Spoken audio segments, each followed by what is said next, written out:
I think two things come to me top of mind. One, I think you mentioned it earlier, people who ramble in an interview. Like, for me, it's always less is more. I've done thousands of interviews, and the candidates who are very concise in their communication, the way how they prepare their stories to share with the hiring managers or the interviewers, like those are the ones who really stand out, as opposed to ones where they keep rambling, they don't know what they're really trying to get at. And I think the second thing is, I think this is more about like preparation as well. Like, why are you interested in this role? A lot of candidates, they fail to really think about why they're interested, why their experience will add value to this particular position. They apply for the sake of they just want to look for a job, right? And I think you can really tell as an experienced interviewer whether you're genuinely interested or you're just really here to see whether you can get a job.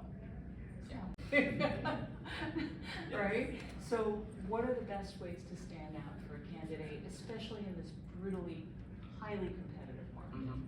So quite honestly, like, I know we all know this, but I still see this across my experience, decades at Amazon, is people still don't show up on time. And when I say be on time, if you're on time, to me, you're already late. So let's say if your interview is at 12 and then you show up at 12, like, I would consider you late already, because interviewer, especially for myself, an experienced interviewer, we actually get on a call, around like 11:58, 11:59, and then so if you're not there, we kind of know that, it really doesn't leave a good impression.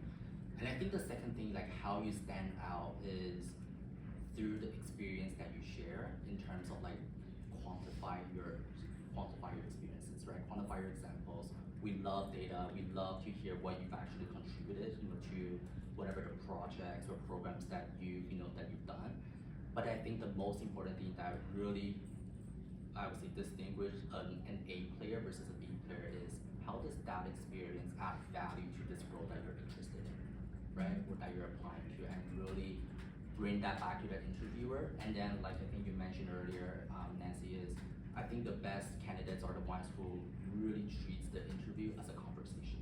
Yeah. It's like kind of like during that 1 hour, you guys are already kind of like co-workers already, in a sense, like bouncing off ideas. Like those are the ones, but obviously be very thoughtful and stay on topic. But those are the ones who really are the ones that we hire, especially in these big tech environments.